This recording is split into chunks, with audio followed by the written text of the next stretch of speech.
In today's video, I'm going to teach you how to instantly toggle between orthographic and perspective view in Blender with numpad 5. If you've ever felt unsure whether your model's proportions are accurate or you've struggled to line things up precisely, this one key can make a huge difference. Blender gives you two main ways to look at your scene: perspective view, which mimics how our eyes see with depth and convergence, and orthographic view, which removes perspective distortion so parallel lines stay parallel. Perspective is great for judging scale and form, while orthographic is ideal for precision, measurements, and clean alignments. Here's the simplest method to move between them. Press numpad 5. That's it.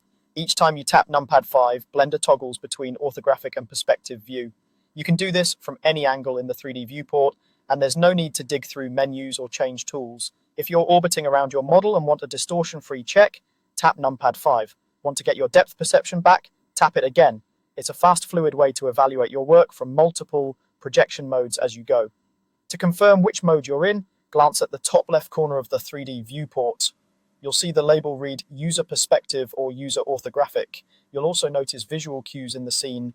In perspective, objects farther away look smaller and edges converge toward vanishing points. In orthographic, there's no convergence, so shapes look truer to their actual dimensions. This makes orthographic especially helpful when snapping matching dimensions or verifying that faces are perfectly aligned.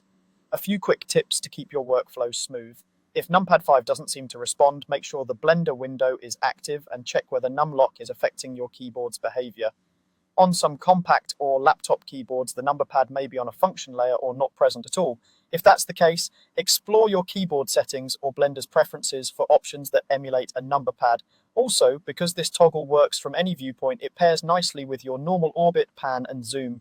Many artists switch modes frequently while modeling, sculpting, or setting up shots to balance accuracy and visual feel. That's the whole trick. Press numpad 5 to switch and press it again to switch back. Make it a habit as you work, and you'll catch alignment issues sooner, judge depth more confidently, and move faster through every stage of your scene. Try it on your current project and notice how much clarity you gain with a single keystroke.